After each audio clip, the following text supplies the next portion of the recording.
Assalamualaikum warahmatullahi wabarakatuh. Sebelumnya perkenalkan, nama aku Sabrina Rasisani. Dan di sini aku tuh mau nge-review Al-Quran yang aku punya. Jadi aku tuh punya dua Al-Quran. Nah, kemudian aku akan mereview Al-Quran itu termasuk ke dalam Al-Quran jenis seperti apa gitu. Apakah itu termasuk ke dalam jenis Mushaf Standar Indonesia, atau Mekah, atau Madinah. Kemudian bagaimana ciri-ciri dari Al-Quran jenis MSI, Madinah dan juga Mekah, dan bagaimana perbedaan antara ketiganya. Lalu tinjauan-tinjauan umum yang ada di dalam mushaf ini. Dan yang terakhir, mushaf ini tuh direkomendasikan untuk siapa. Baik, mungkin bisa langsung saja ya. Sebelumnya aku akan nge-review dari fisiknya terlebih dahulu. Jadi Al-Quran ini merupakan Al-Quran cetakan 2015, yang mana aku beli tuh ketika aku masuk awal kuliah. Nah, jujur aja, alasan aku ngebeli Al-Quran ini adalah karena Al-Quran ini sangat estetik. Kalian bisa lihat covernya, itu menurut aku estetik banget. Dan dia tuh ukurannya nggak terlalu besar dan juga nggak terlalu kecil, jadi cocok buat yang suka bawa kemana-mana gitu. Itu termasuk ke dalam Al-Quran terjemah, tapi isi di dalamnya itu kayak ayat dan juga terjemahannya itu nggak terlalu yang kecil banget gitu, jadi masih aman buat dibaca dengan jelas. Nah, terus yang aku suka dari Al-Quran ini adalah Al-Quran ini tuh diawali dan diakhiri dengan quotes. Terus juga di dalamnya ini tuh terdapat lembar-lembar catatan gitu. Jadi kita bisa nulis di sini, tapi aku nggak bakal nulis ya karena aku ngerasa agak sungkan aja nulis di Al-Quran, walaupun it's okay gitu. Terus juga di sini tuh ada daftar-daftar bacaan, dan juga daftar-daftar bacaan doa, dan juga ada sejarah Al-Quran. Jadi kita nggak cuma baca doang, tapi kita juga tahu sejarah dari Al-Quran ini tuh bagaimana. Nah, menurut aku itu bagus karena dari hal-hal ini tuh bisa ngebuat kita tuh nggak cuma ngebaca Al-Quran aja gitu, atau sekedar ngebaca aja, tapi juga ngebuat kita pengen memahami dan juga mentadaburi Al-Quran itu sendiri. Dan dengan tampilannya yang modern ini ngebuat kita jadi lebih betah dan juga nggak cepat bosan dalam membaca Al-Quran. Itu menurut aku. Mungkin cukup sekian review fisik dari Al-Quran yang pertama. Kita lanjut ke Al-Quran yang kedua. Jadi Al-Quran ini tuh aku dapet dari nenek aku yang baru pulang umroh. Buat kalian yang ngerasa Al-Quran yang pertama ini masih kurang besar dan juga kurang jelas, maka kalian bisa pakai Al-Quran yang ini, karena Al-Quran ini tuh tulisannya besar-besar ya. Khotnya itu terlihat jelas gitu, nggak kecil-kecil kayak Al-Quran yang tadi. Tapi di Al-Quran itu nggak ada terjemahannya, karena menurut aku itu Al-Quran tuh benar-benar yang langsung dari Mekah atau Madinah. Jadi memang pure dari sana dan bukan mushaf standar Indonesia. Nah, walaupun Al-Quran ini tuh jelas dibacanya, tapi menurut aku Al-Quran ini tuh kurang direkomendasikan untuk pemula. Kenapa? Karena Al-Quran ini tuh agak beda gitu dari Al-Quran yang pertama, dari tanda wakaf-wakafnya dan juga beberapa hurufnya gitu, yang mana kalau kita nggak tahu, kita bakal bingung gitu, kok ini bisa beda dari Al-Quran yang biasa-biasanya. Kenapa bisa aku ngomong kayak gitu? Karena aku tuh pernah ngaji di dekat rumah aku, yang mana aku tuh ngajinya pakai Al-Quran ini.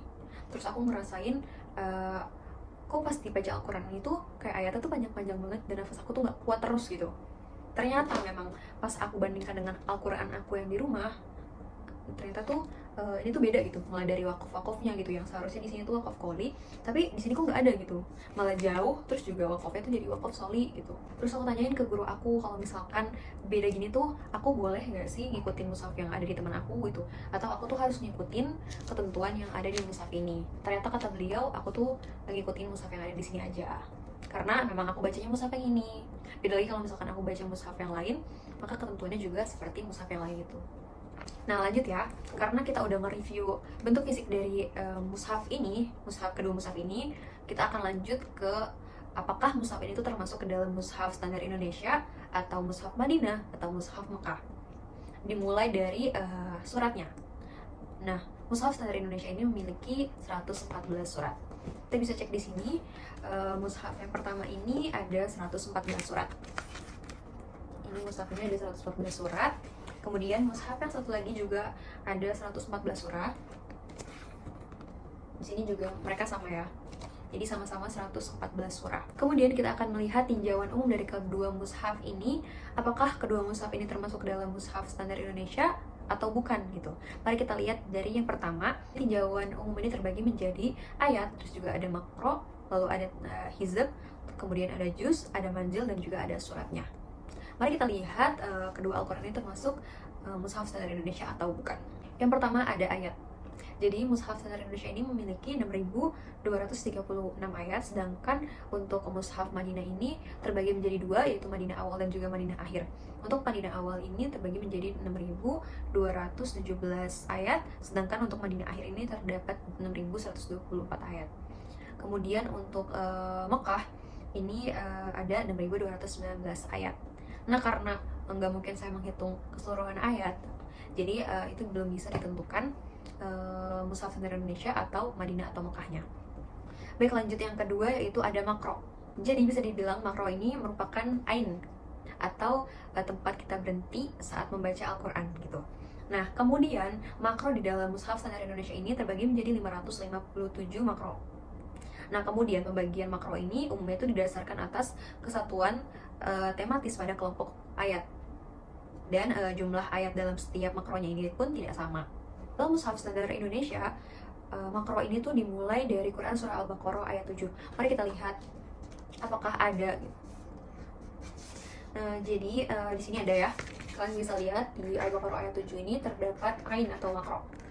Lalu kemudian di Al-Quran yang kedua apakah ada gitu makronya di ayat tersebut? Bisa kita lihat. Nggak ada ya. Di sini nggak ada. Di Al-Baqarah ayat 7 ini nggak ada makro atau ainnya. Jadi kesimpulannya dari tinjauan umum yang kedua ini, Al-Quran yang kedua ini tidak termasuk ke dalam standar mushaf standar Indonesia, sedangkan yang pertama ini masuk ke dalam mushaf standar Indonesia. Lalu untuk tinjauan umum yang ketiga yaitu ada hizb. Nah, hizb ini tuh biasanya digunakan oleh para penghafal Al-Quran yang memiliki niat untuk menghafalkan Al-Quran dengan jangka waktu. Biasanya jangka waktunya itu 1 tahun. Nah, dengan adanya hizb ini tuh akan memudahkan para penghafal Al-Quran dalam menghafal dan juga memberi tanda setiap hafalan mereka. Mari kita lihat di kedua Al-Quran ini apakah terdapat hizbnya. Kita lihat di Al-Quran yang pertama, itu di dalam Quran surah Al-Baqarah ada Rabbul Hizbi. Di dalam ayat 26 ini tuh ada terdapat hizbnya gitu. Lalu kemudian di Al-Quran yang kedua, di ayat yang sama apakah kita menemukan juga hizbinya? Maka ketika kita lihat ternyata di dalam Al-Quran ini juga terdapat hizbnya. Lalu untuk yang keempat ada juz. Jadi mushaf standar Indonesia ini memiliki 30 juz. Dan biasanya juznya itu tuh dimulai dari Quran surah Al-Baqarah, karena Quran surah Al-Fatihah ini tuh enggak termasuk ke dalam juz 1. Nah, di dalam pembagian juz ini juga terdapat perbedaan antara mushaf standar Indonesia dan juga mushaf standar Madinah. Nah, perbedaan juz dari mushaf standar Indonesia itu yang pertama ada di juz 7. Di mushaf standar Indonesia itu biasanya juz 7-nya itu dimulai di Quran surah Al-Maidah ayat 83. Nah, untuk Quran yang pertama itu betul di Quran surah Al-Maidah ayat 83. Sedangkan kita lihat mushaf yang kedua itu ternyata berbeda. Jadi juz 7 ini dimulai dari Quran surah Al-Maidah ayat 82. Kalian bisa lihat di sini, ini tuh dari ayat 82. Untuk perbedaan yang kedua, biasanya mushaf standar Indonesia ini juz 23-nya dimulai dari Quran surah Yasin ayat 22. Mari kita lihat Al-Quran yang pertamanya termasuk ke dalam yang mana. Nah, untuk Al-Quran yang pertama, juz 23-nya ini dimulai dari Quran surah Yasin ayat 22. Kalian bisa lihat di sini. Jadi mushaf ini tuh termasuk ke dalam mushaf standar Indonesia. Lalu untuk yang kedua, kita lihat ini ternyata di dalam Al-Quran yang kedua ini, Quran surah Yasin ini dimulai dari ayat 28. Jadi bukan ayat 22 melainkan 28. Jadi itu bukan termasuk yang mushaf standar Indonesia. Baik, tinjauan umum yang selanjutnya yaitu manzil. Nah, biasanya manzil ini tuh terkait erat dengan tradisi menghatamkan Al-Quran selama 1 minggu. Nah, lalu dalam mushaf standar Indonesia, manzil ini terbagi menjadi 7. Biasanya letak awal pembagian manzil ini tuh bisa disebut fami bisyaukin, atau artinya ini bisa dibilang mulutku dalam kerinduan. Kemudian fami bisyaukin ini merupakan rumus manzil yang ada di Al-Quran. Nah, berarti kan ada 7 manzil ya. Yang pertama itu ada fa, itu tuh terdapat di dalam Quran surah Al-Fatihah sampai dengan surat An-Nisa. Terus yang kedua ada mim, itu terdapat di Quran surah Al-Maidah sampai dengan At-Taubah. Lalu yang ketiga ada ya, itu tuh ada di Quran surah Yunus sampai dengan Quran surah An-Nahl. Lalu yang keempat ada ba, itu ada di Quran surah Al-Isra sampai dengan Al-Furqan. Lalu ada shin, itu dari Quran surah Asyura sampai dengan Yasin. Lalu yang keenam ada wawu, itu tuh terdapat pada Quran surah As-Saffat sampai dengan Al-Hujurat. Dan yang terakhir itu ada Qaf, itu tuh dari Quran surah Qaf sampai dengan Quran surah An-Nas. Lalu ketika aku tadi melihat gitu kedua Al-Quran tersebut, nah untuk Al-Quran yang pertama itu terdapat manzil seperti yang sudah tertera di dalam ketentuan ini. Jadi Al-Quran yang pertama itu termasuk ke dalam Mushaf Standar Indonesia, sedangkan Al-Quran yang kedua ini tidak terdapat manzil. Lalu masuk ke tinjauan umum yang terakhir, yaitu surah. Nah, di dalam Mushaf Standar Indonesia ini terdapat 114 surah. Kemudian bagaimana cara kita membedakan antara Mushaf Standar Indonesia dengan Mekah atau Madinah gitu. Di sini tuh bisa dilihat dari perbedaan Makkiyah dan Madinahnya. Biasanya itu terdapat perbedaan di antara kedua jenis mushaf tersebut di dalam Quran surah Ar-Ra'd dan juga Al-Falaq dan An-Nas.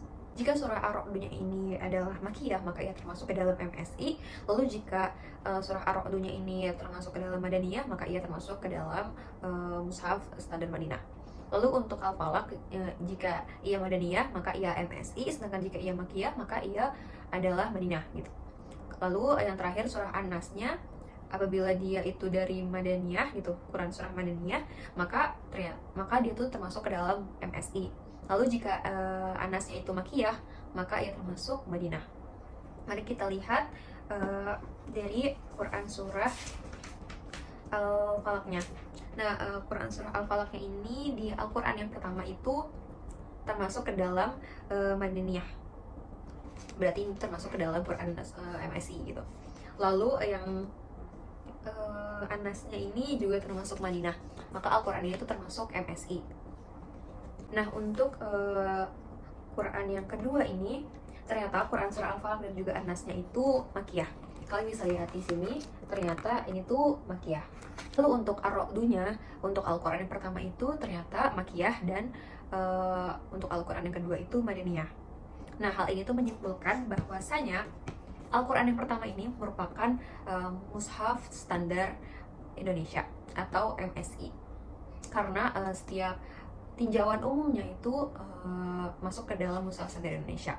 Lalu untuk yang kedua ini merupakan Mushaf Madinah, karena semua ketentuan dari tinjauan umum tersebut ini tidak ada di dalam Mushaf yang kedua ini. Sebenarnya it's okay mau Al-Quran itu mengikuti standar MSI ataupun Madinah. Yang penting adalah gak dicampur-campur gitu. Jadi ketika dia mengikuti standar MSI, maka ya di dalamnya standar MSI semua gitu. Jangan yang ketika dia mengikuti standar MSI, tapi ada juga ketentuan-ketentuan dari Madinah yang ia campurkan ke dalam Al-Quran itu. Jadi kesannya adalah berantakan dan juga dicampur adukan. Jadi aku ngerekomendasiin kedua Al-Quran ini buat kalian. Kalau misalkan kalian mau yang lucu-lucu dan estetik itu, kalian bisa beli Al-Quran ini. Ini tuh dari Live Al-Quran, ada di Shopee.